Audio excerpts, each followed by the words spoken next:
parfois on essaye de fuir Dieu, mais il y a un moment où on ne peut plus le fuir. Et quand il vous rappelle, il vous rappelle. Il veut, même si vous ne le voulez pas, il va utiliser tous les moyens pour vous ramener chez lui. Et ce jour-là, je sentais la mort m'appeler. Je sentais que j'allais mourir. J'étais avec mon bébé, qui à l'époque c'était un bébé, elle avait 2 ans. Et j'ai appelé mon mari, je dis, je sais qu'aujourd'hui je pars. Et il m'a dit, non, appelle un taxi. Aujourd'hui, je savais que j'allais partir. Et ça, c'était par rapport au stroke que vous avez Les médecins m'ont regardé, ils ne comprennent pas, ils m'ont gardé. Donc, oui, par rapport... Donc, stroke, c'est AVC qu'on dit. Stroke, AVC, donc ils n'ont pas compris ce que c'était. Il y a des gens qui veulent, honnêtement, dans ce milieu, qui sortir avec vous. Exactement, sortir avec toi. Et donc, on a saboté, j'étais prête de signer avec un grand label, on a saboté ma maquette parce que je n'ai pas voulu sortir, je n'ai pas voulu, on va dire, me rabaisser à des shows, à leur demande.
Qu'il soit glorifié,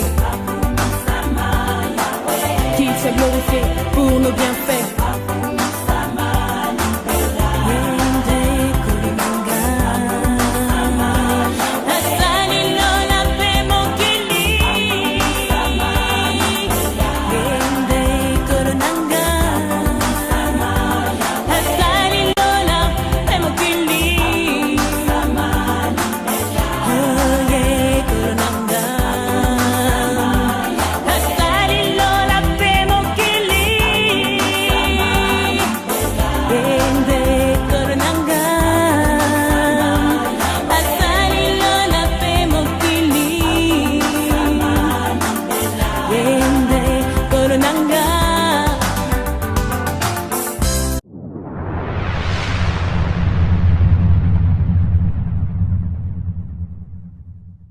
Bonjour les amis et téléspectateurs de Voice of Congo.net. Je suis encore de retour, c'est votre frère Francos. Aujourd'hui, j'ai dans notre plateau une femme congolaise que vous allez découvrir aujourd'hui. Je vais vous donner un indice, c'est une artiste chrétienne congolaise. Bonjour madame. Bonjour. Est-ce que vous pouvez vous présenter à notre audience et dire à notre audience, vous êtes qui? Bonjour, je me présente, je suis Belly Harding. Certains d'entre vous me connaissent plutôt sous le nom de Belly Kindombe, la chanteuse congolaise de gospel. Maintenant, aujourd'hui, je réside à Dubaï.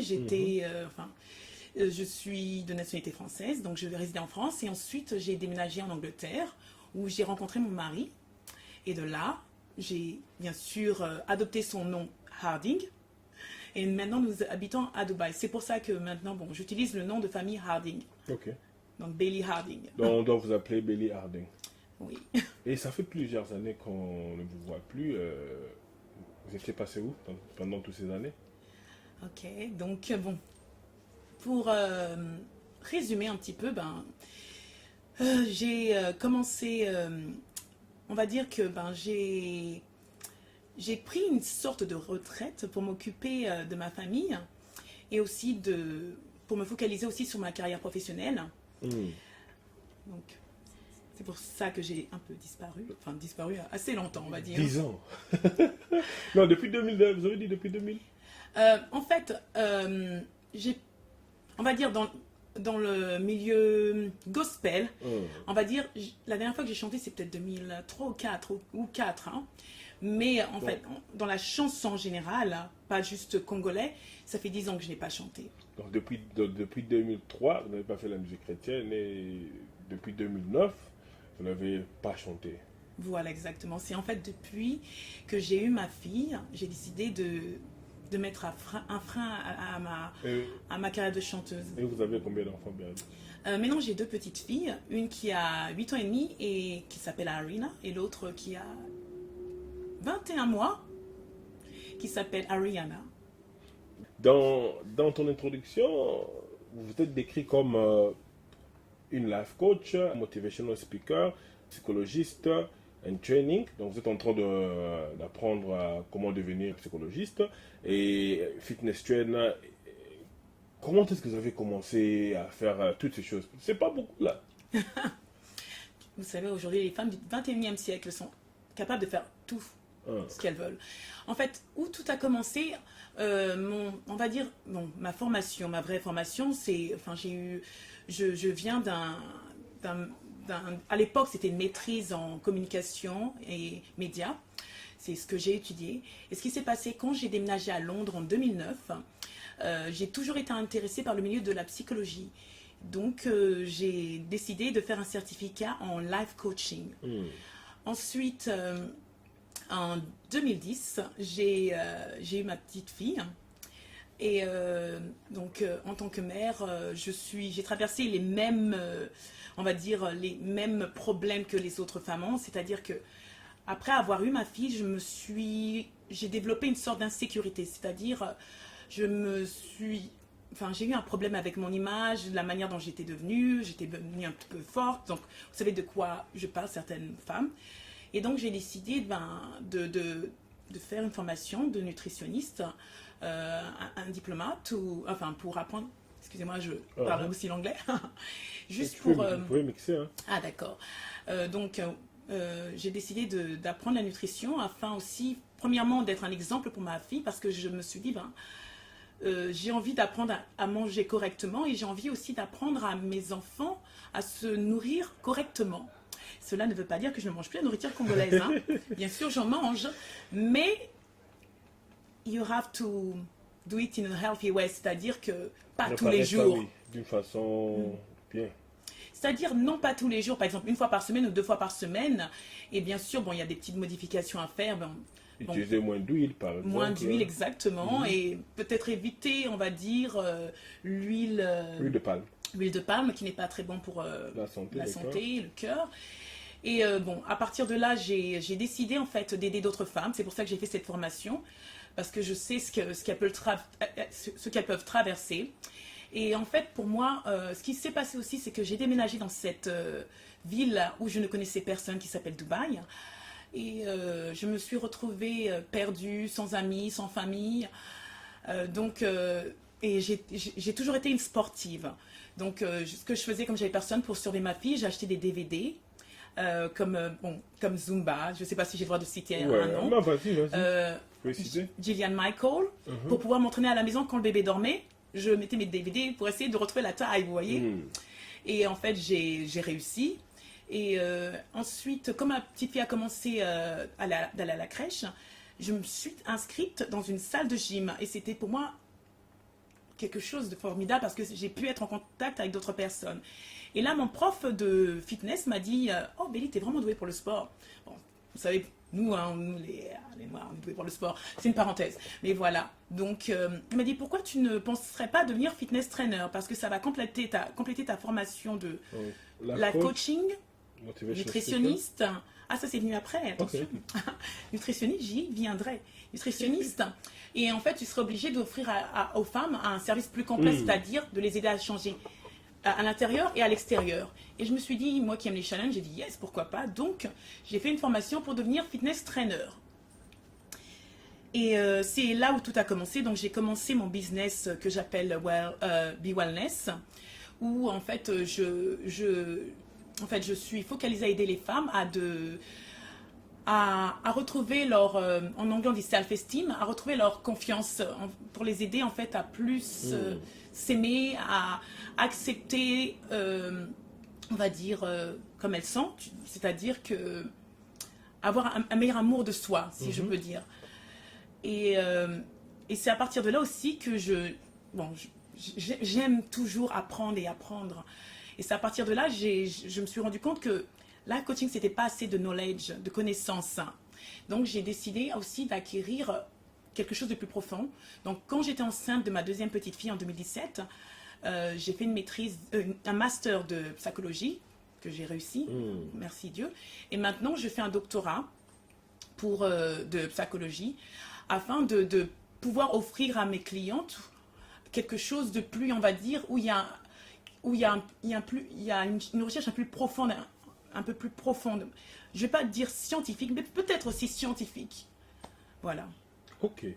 Et dans tout ce que vous avez dit là, qu'est-ce qui vous a ramené encore vers Dieu? Qu'est-ce qui vous a ramené vers Dieu? C'était...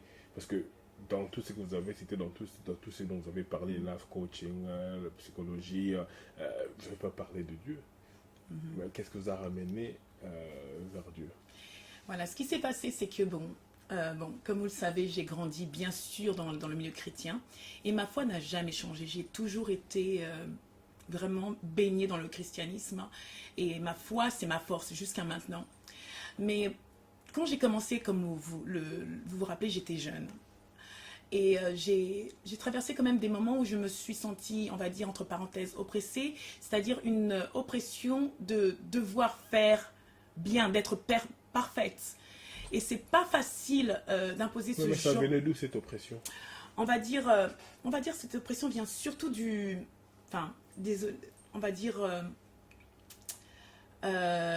chrétiens. Des chrétiens. Donc d'autres chrétiens qui vous jugeaient. Exactement. Et en tant que jeune, les gens veulent que vous ayez une façon de vivre assez parfaite. Donc, vivre à comme 18 ans, Christ, 20 ans. Exactement. 18 ans, 20 ans. Et c'est vrai qu'à l'époque, j'étais jeune et c'était un peu trop pour moi à l'époque.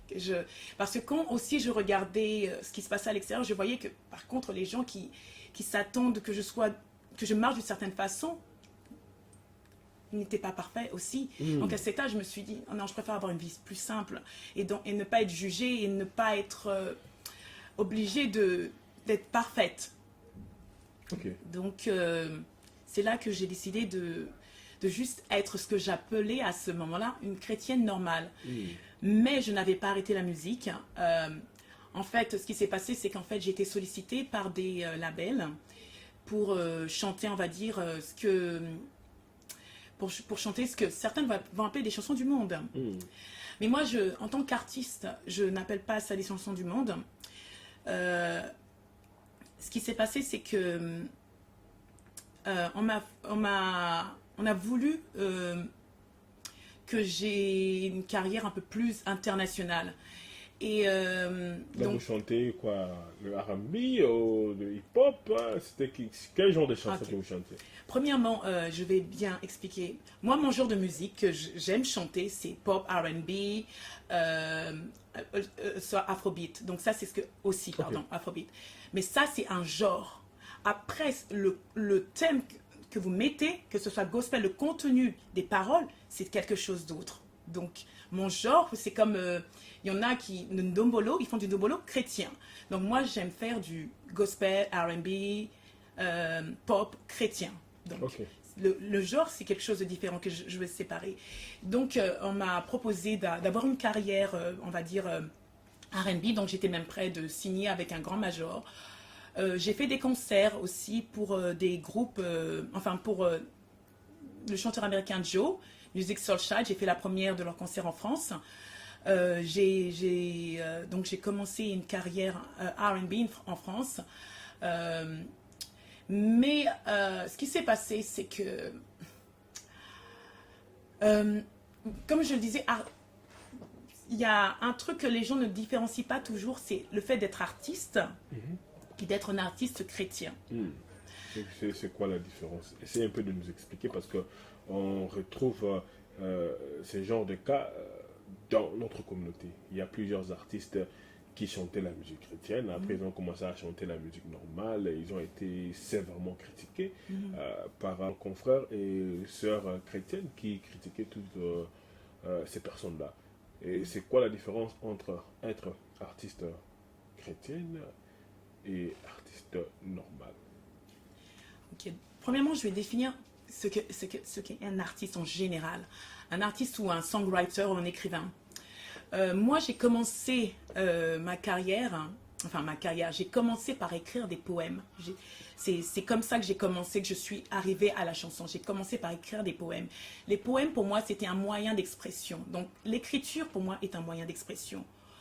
Et parce que mon objectif, c'était... J'ai jamais choisi de devenir une chanteuse chrétienne. C'est Dieu qui m'a emmenée, parce que ma mère était chanteuse de chorale, dirigeante de chorale. Et ensuite, j'ai été poussée à en faire partie. Et aussi, j'ai été, on va dire, depuis ma plus tendre enfance, j'ai grandi dans la musique congolaise parce que mon père était producteur de groupes comme Zaiko Langa Star. On était proches à l'époque de Koffi Olomide. Aussi, j'ai chanté pour Papa Wemba en privé pour lui à la maison. Donc, mais c'était Moki que j'ai chanté, ma chanson. J'ai chanté ma propre chanson. Voilà, donc c'est quelque chose que j'ai grandi avec. Mais la chanson, pour moi, l'écriture, c'est un moyen d'expression. Et le problème, c'est que ce que je constate souvent, c'est que les chrétiens ont tendance à critiquer l'artiste au lieu de critiquer le contenu. Il y a c'est deux choses différentes. Ce que vous pouvez critiquer, c'est le contenu. Si le contenu est trashy, ou c'est-à-dire qu'il a des mots obscènes, ça je peux comprendre. Mais parfois, un artiste, ce qu'il met sur papier, c'est ce qu'il a dans son cœur, il s'exprime. Et moi, en tant que thérapeute, je sais que c'est une thérapie, c'est d'écrire et de dire de ressortir ses émotions. Et souvent, en tant qu'artiste, on a envie de parler de choses qu'on a vécues ou que des gens ont vécues comme thérapie. Mais cela ne devrait pas se confondre avec la religion. Et ensuite, il y a des artistes chrétiens qui ont choisi d'être artistes avec un contenu chrétien. Donc, c'est un choix. Et donc, je trouve ça un peu difficile parfois qu'on montre du doigt des artistes parce qu'en tant que thérapeute, c'est des gens aussi qui s'expriment. Et je me dis, on ne peut pas se permettre de porter un jugement parce qu'il y a tous ces trucs avec Illuminati, c'est ça? Illuminati, ouais. Illuminati, ah ok. Et les francs-maçons. Exactement. Mais c'est bon, on ne sait pas qui est qui, à moins que, je ne sais pas comment les gens peuvent savoir montrer du doigt telle personne est Illuminati, je ne sais pas. Parce que moi, je ne peux pas, je ne sais pas, simplement Dieu. Donc, je ne porte pas un jugement sur un artiste parce que je sais ce que c'est d'être un artiste. Mais, par contre, c'est vrai que je n'aime pas les chansons obscènes et tout ce genre de choses. Et moi, j'ai choisi de chanter des chansons, on va dire, qui peuvent inspirer les gens, qui peuvent apporter un message. C'est ça que j'aime faire. Qui est le mot Jésus ou qui n'est pas le mot Jésus, c'est des gens qui expriment quelque chose de profond. C'est ça que je voulais faire. Et ce qui s'est passé, c'est quand j'ai rencontré ce producteur, il voulait que je chante des chansons, qui n'étaient pas moi. Donc, j'en ai fait, mais c'est pas moi. Je suis quelqu'un qui a envie de faire bouger les choses, qui a exprimé des idées. Et aussi, parce que j'étais vraiment prêt. Et ce qui m'a fait reculer, c'est aussi la mentalité que tu vois dans ce milieu. Le milieu, on va dire, de la musique. Je me rappelle, il y a une personne qui m'a dit « Belly, tu as l'air d'une chanteuse, mais tu n'as pas l'esprit d'une chanteuse. » C'est-à-dire, ce que j'aime dans la chanson, c'est d'être sur scène, chanter, partager. Mais la mentalité des gens, c'est pas pour moi. Et qu'est-ce que vous a touché ou qu'est-ce que vous a blessé à travers la mentalité des gens? C'est que j'ai découvert un côté de la musique où je ne peux pas, en anglais on va dire compromise myself. I have so much respect for me. J'ai beaucoup de respect pour moi et du respect pour mon Dieu. Donc il y a des choses, des gens qui m'ont fait des avances. Il y a ce côté-là. Et c'est pas dans le milieu congolais. Ah, aussi certains dans le milieu congolais, je viens de me rappeler, qui m'ont fait des avances et qui sont bien placés pour essayer de me faire progresser dans la musique, mais non. Et c'est des choses que je ne ferai jamais, même dans le milieu congolais. Ça, c'est dans la musique chrétienne ou dans la musique non, c'est pas des gens de la musique chrétienne, mondaine. mais c'est des gens...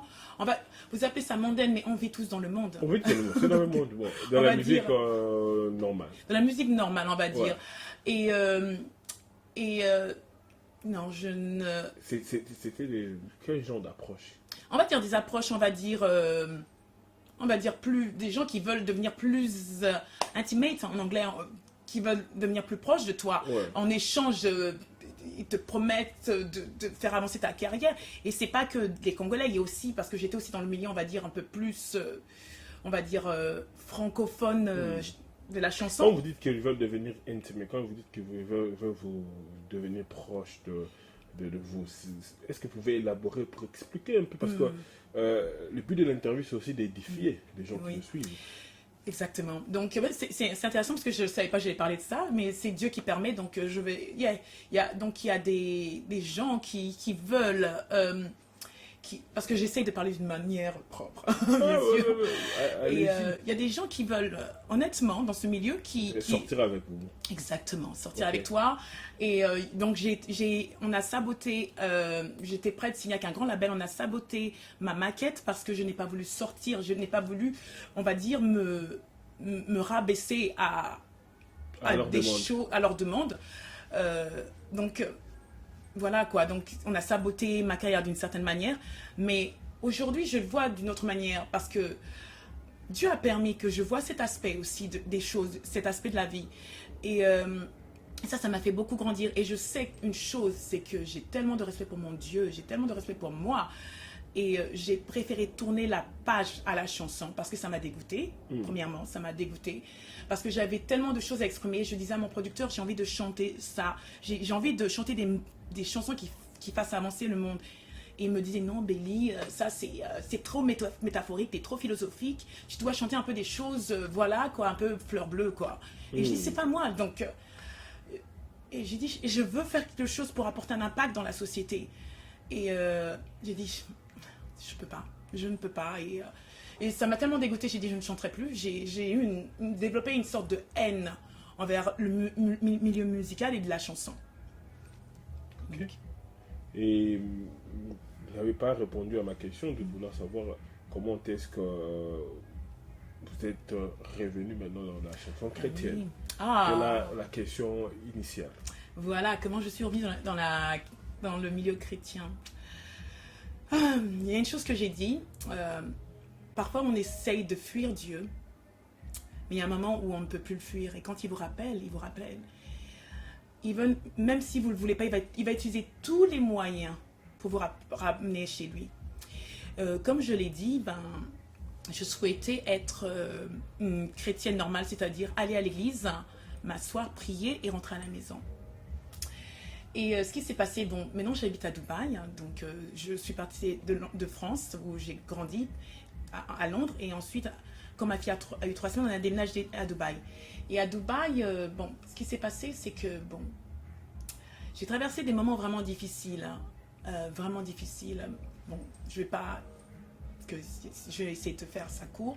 On va dire que j'ai eu des problèmes de santé à un certain moment où j'ai vu des médecins, ils ne trouvaient pas de solution. Donc, c'était... donc, je sais pas. Des problèmes de santé. Oui, des problèmes de santé, c'est-à-dire, les médecins, ils regardaient, enfin, j'ai été vue par des médecins, donc ils ne comprenaient pas, donc on ne savait pas si c'était un genre de stroke, AVC, donc je me paralysais, si je marche dans la rue, je suis paralysée, ou je ne peux plus bouger, ou à pas tard, je m'évanouis, ou des choses. Et une fois, je me souviens, j'étais avec ma fille, parce que mon mari voyage beaucoup à Londres.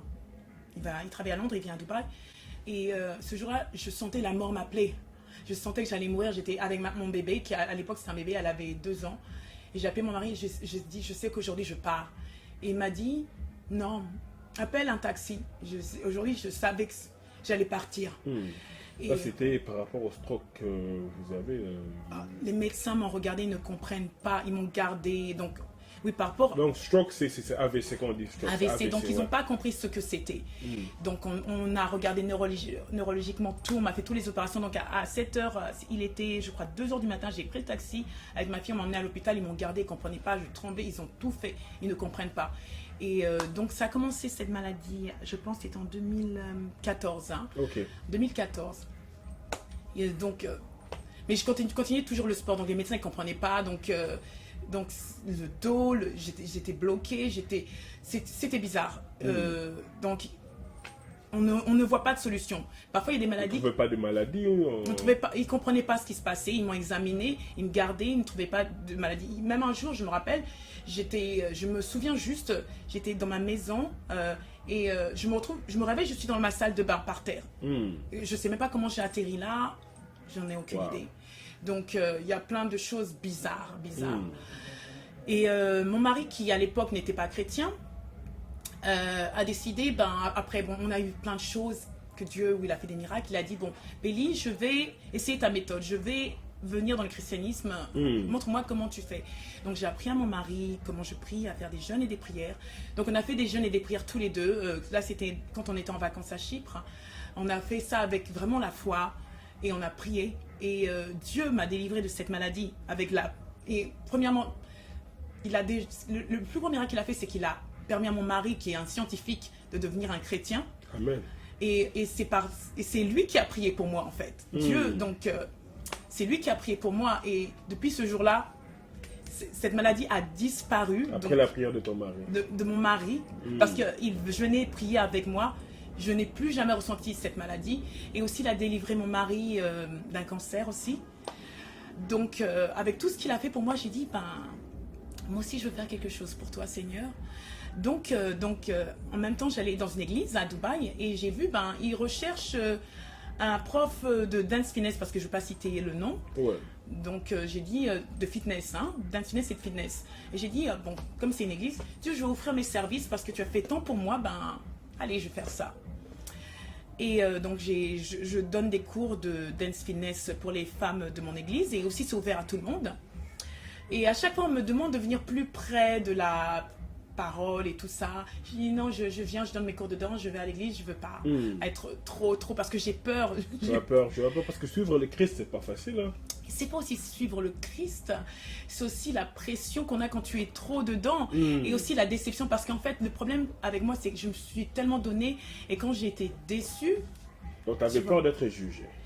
D'être déçue plutôt, d'être déçue par me donnant trop, parce qu'il y a des charlatans et je suis tombée sur des charlatans dans mon passé et je me méfie donc des églises, je me méfie des églises. Voilà, c'est plutôt par rapport à cela. Et donc j'ai fait ça pour mon église et Dieu il peut utiliser n'importe quoi pour te ramener à lui. Donc il a utilisé mon amour du sport pour me ramener à lui. Donc au début de l'année, il commence à se révéler à moi et me rappeler qu'il est temps que je le serve, qu'il est temps qu'il veut m'utiliser, parce que tout mon vécu, tout ce que j'ai vécu, il l'a permis, tout ce que j'ai traversé en tant que femme, en tant qu'épouse, en tant que mère, et il veut l'utiliser pour que je puisse édifier d'autres femmes. Et j'ai dit, Seigneur, moi qui est timide, pourquoi moi? Pourquoi moi? Je ne peux pas, Seigneur. D'accord, c'était dur pour moi. Donc, c'est pour ça qu'il m'a mis à cœur de commencer à faire des motivational speech. J'ai dit, oh mon Dieu, j'ai dit, mais pour tout ce qu'il a fait pour moi, je vais juste obéir. Il y a un moment, je ne pouvais plus, j'ai juste dit, bon, fais ce que tu veux. J'ai accepté, j'ai dit, fais ce que tu veux. Si c'est le temps, c'est le temps. Si tu veux que je te sers, je te sers. Donc, j'ai accepté. Et Dieu parfois te permet de passer sur toutes ces choses, tout ton vécu, pour pouvoir le servir. Parce qu'à l'époque, quand j'ai commencé à chanter, je n'avais pas beaucoup de connaissances de la vie. Il y a plein de choses que je ne comprenais pas. Et aujourd'hui, il y a des choses que j'ai traversées qui me permettent d'aider d'autres femmes et de comprendre aussi les autres femmes. Et pourquoi je suis aussi revenue à la chanson, c'est parce que, bon, Dieu a utilisé, il confirme, il a utilisé plein de personnes pour se révéler, des prophètes, des gens pour me rappeler. Et au début, je ne voulais pas, c'était dur. Mais j'ai compris que à can't run away from God. Je ne peux pas Ok. courir, m'éloigner, enfin fuir Dieu. Je ne peux pas fuir le plan qu'il a Ce pour qu'il moi. a fait. Ah, ok, c'est bien. Donc vous avez écouté le témoignage de la sœur. Elle est retournée vers Dieu à travers le Je ne fitness. suis pas retournée vers Dieu, attention. J'ai toujours été là pour Dieu. J'ai Mais recommencé à tu as servir Dieu. recommencé à servir Dieu Voilà. à travers le fitness. Exactement. Donc c'était un peu ça. Vous nous avez dit aussi que vous étiez chanteuse. Oui. Vous écrivez aussi des chansons. Qu'est-ce qui se passe avec ces travails-là de chanteuse que vous faisiez? C'est un travail. Vous mangez aussi de ça. On va dire, pour l'instant, je ne mange pas de ça parce que je ne chante plus. Je ne chante plus. Mais en fait, mon objectif, ce n'est pas de manger de ça, c'est en fait d'essayer, enfin, non d'essayer, c'est d'aider, d'apporter un message à d'autres personnes. Donc, de ramener plus comment dire, de soul, comme on dit en anglais, vers Dieu. on va dire d'édifier les femmes. Gagner les esprits vers Exactement, Dieu. d'édifier les gens en général. Comme le chant, l'écriture, c'est mon moyen d'expression, et motivational speech, mais aussi par mon motivational speech, ma motivation, ça aussi par la chanson. Et c'est le don que Dieu m'a donné. Et donc Dieu m'a mis à cœur de chanter encore, de me remettre dans la chanson et aussi d'édifier les femmes par la motivation. Donc c'est pour ça que je vais avoir mon nouveau single qui va sortir début octobre. Ok. Ces singles-là, ça fait partie d'un album ou c'est comment? Donc, bon, ça c'est le premier single. Ce premier single, en fait, premièrement, il sera en anglais et en français. Il y a deux versions. La version pour les Français, pour les francophones, on va dire, et la version internationale anglaise. Cette chanson, en fait, c'est une chanson qui parle, on va dire, d'amour, de mariage. Ça parle du mariage, on va dire du mariage wedding, donc Ok. la fête, Ça, c'est la fête du mariage. Le thème de la Le chanson. thème de la chanson et c'est le mariage aussi spirituel parce que comme je vous l'ai évoqué, je suis métaphorique et donc il y a l'interprétation du mariage spirituel avec Dieu et du mariage en général et donc ce premier titre s'appelle Mi Amor et c'est Dieu qui m'a inspiré de le sortir en premier lieu et ensuite après ça j'aurai des chansons qui vont être, on va dire, beaucoup plus, on va dire, qui vont plus montrer la direction dans laquelle je veux me dessiner. C'est-à-dire, on va dire, j'ai vraiment envie d'apporter quelque chose, surtout aux femmes. Mais ça, c'est quelque chose que vous allez découvrir. Et par là, avec la grâce de Dieu, donc un album va venir. Et dans cet album, il y aura un mélange de mon style de musique, hein, pop, R&B, afrobeat. Mais on va dire, le contenu serait gospel et inspirational, on dit en anglais. Je ne sais pas comment le dire en français, c'est-à-dire apporter des messages inspirants, apporter des messages pour toucher les gens, on va dire. Philanthrope, je ne sais pas si je peux dire ça. Donc, et c'est surtout parce que Dieu veut que je on va dire, me focalise sur les femmes en particulier, mais vous pouvez tous écouter ma musique. Donc, on va dire, c'est plutôt une musique, il y aurait des messages. Donc ça va être un mélange entre la vie réelle, Dieu, et comment Dieu peut vous pouvez apporter Dieu aussi dans les problèmes de la vie. Ok. Donc il y aurait des problèmes, je vais évoquer des problèmes comme on va dire les gens qui ont une relation, on va dire maltraitée, il y aura des vrais, mais tout Qui sont abusés dans leur relation. dans la relation, donc il y aura différents thèmes. Il y aura des thèmes un peu plus, on va dire, dans l'adoration, dans la louange aussi. Mais ça sera aussi vraiment, parce que comme moi, c'est la motivation. Donc, il y aura beaucoup de messages d'espoir et d'encouragement. Ok. Est-ce qu'on peut aussi écouter une chanson de vous? Oui, donc oui, je vais vous interpréter le titre Mi Amor. Mais je vais vous interpréter la version anglaise parce que je suis en Angleterre. Ok. Mais je voulais juste vous faire savoir qu'il y a deux versions de cette chanson qui va sortir début octobre. Il y aura la version française et la version anglaise. Ok. Donc vous pouvez choisir celle que vous voulez. Ok. Et Ici, on va faire l'anglaise parce qu'on a l'audio anglaise pour voir. exactement. Et aussi le clip, je pense, sortira mi-octobre. Mais restez tuned hein, et je vous confirmerai ça. Mais normalement, si tout va bien avec la grâce de Dieu, début octobre. Voilà. Ok.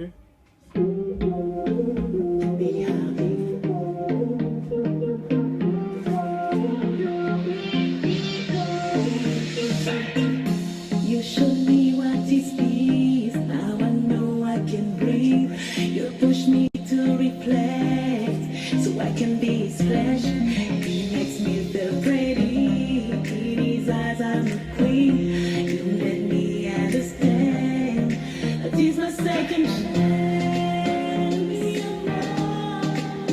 Take it all, take a stop, get on me amor.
Vous avez tous suivi la sœur Belly.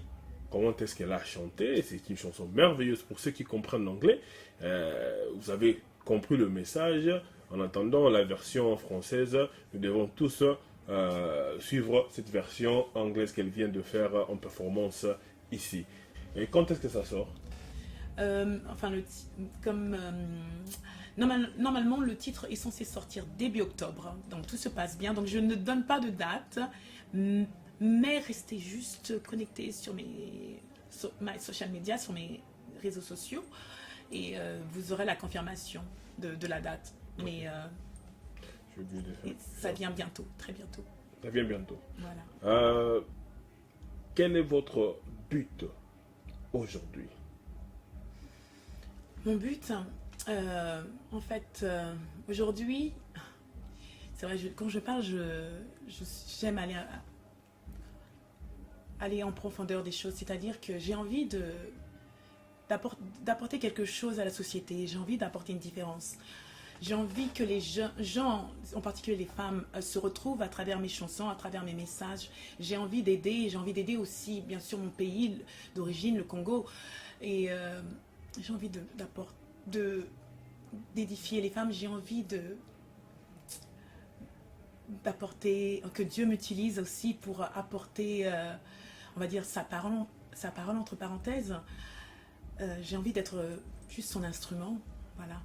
Ok. Alors, bon, on est arrivé à la fin de notre émission.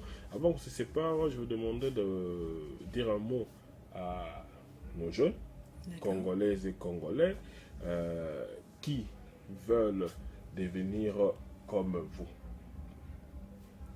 Comme moi, c'est-à-dire...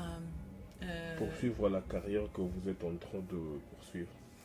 Premièrement, ce que je voudrais dire à la nouvelle génération de Congolais, je pense qu'aujourd'hui les choses sont un peu plus faciles par rapport à... Parce que quand on a commencé, nous, il y avait les Makoma, il y avait moi, on était jeunes avec un genre différent. Donc on était un peu montrés du doigt au début, à part les jeunes de l'époque qui aimaient. Et aujourd'hui, c'est un peu plus facile pour la nouvelle génération Ok. de venir avec un style différent, c'est plus acceptable.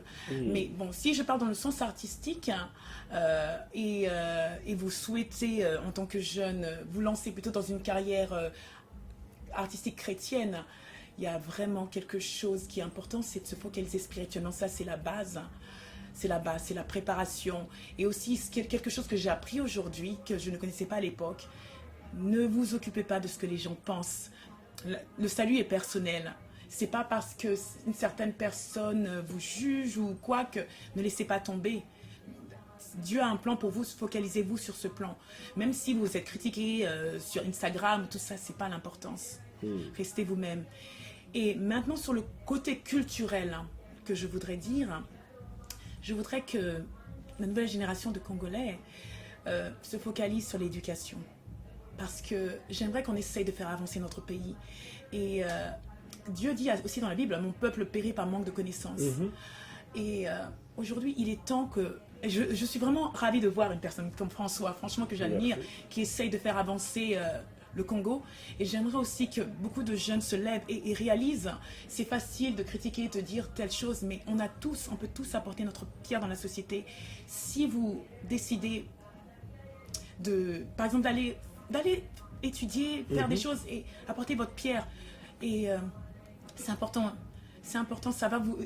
Knowledge will set you free. Knowledge will set you free. Ça va vous libérer. Exactement. Et Savoir. apprenez des choses. Il n'est jamais trop tard. Moi, je suis retournée à la psychologie maintenant. C'est récemment. Je suis toujours à soif d'apprendre. Et vous avez quel âge? Oh non, on ne dit pas l'âge. En France, ça c'est très... Ouais, parce que quand vous parlez aux jeunes, vous leur dites que vous êtes retourné maintenant, et ça serait aussi mieux pour qu'ils se disent, oh, elle est âgée, mais quand même, elle est retournée aux études. Mature, hein. Ok, mature. Je ne suis pas trop vieille aussi, mais j'aime bien garder le suspense. Mais franchement, j'encourage les jeunes Congolais franchement d'élever notre pays et au lieu de se focaliser, c'est bien danser, nanana, mais on doit apporter quelque chose parce qu'il y a un temps pour un temps. J'estime, moi, je pense, la vie, c'est comment dire, balance. C'est un équilibre. On a besoin de s'amuser. Il y a un temps pour s'amuser, un temps pour être sérieux. Mais maintenant, franchement, il est temps qu'on essaye de faire quelque chose, d'aider la société. Et voilà, quoi. Je veux pousser la nouvelle génération à faire quelque chose pour la société. Et aussi, il est temps... Je suis contente aussi d'une chose. C'est de voir qu'il y a une nouvelle génération, là je reviens sur le côté chrétien, de chrétiens qui grandissent et qui élèvent le nom de Dieu et ça vient dans le milieu international. Ça, je suis vraiment ravie de voir ça, comme par exemple Amanda, Maléla, Déborah, ça me rend plaisir de voir ce genre de choses. Et ce n'est qu'un début parce que c'est le temps de Dieu. C'est pour ça aussi qu'il m'a rappelé, parce que c'est le temps. Et il y a toujours de la place pour plus. Donc il faut qu'on s'entraide parce qu'il est temps que le nom de Dieu soit élevé sur ce monde. Ok, merci beaucoup. C'était la sœur Béli Kindombe. Aujourd'hui là, au studio de Voice of Congo. Et où peuvent-ils vous trouver sur les réseaux? Donc vous pouvez me trouver sur Facebook, /Béli Harding. Vous cherchez sur ma page Béli Harding et sur Instagram @Béli Harding, BE2LY Harding, HARDING. Voilà. Ok, votre mot de la fin avant qu'on se sépare. Le mot de la fin, c'est franchement je tenais à remercier François de l'opportunité qu'il m'a donnée de m'exprimer. Et vraiment, je suis ravie d'être là. C'est un honneur d'être sur le plateau et d'être capable de discuter avec ma communauté. Voilà quoi. Et je voulais aussi dire quelque chose à certains d'entre vous. Si vous avez un but dans la vie, si vous avez une passion dans la vie, n'abandonnez jamais. Il n'est jamais trop tard pour atteindre vos buts. Même si des gens vous disent oh, vous êtes trop jeune, vous êtes trop vieux, ne vous laissez jamais décourager. Allez arracher vos bénédictions. Amen. Voilà. Amen. Merci beaucoup à nos téléspectateurs de Voice of Congo. Je pense que vous avez suivi la sœur Béli Hardy, hein, connue comme Béli Kindombe. Elle était là aujourd'hui avec nous. Elle a sa chanson, hein, son single qui sort bientôt. Je vous demanderai d'aller vraiment supporter la sœur en achetant ces singles pour avancer l'œuvre de Dieu. Restez branchés sur votre site de référence, sur Congo.net. On se retrouve la prochaine fois. À la prochaine. Bye bye. Bye bye.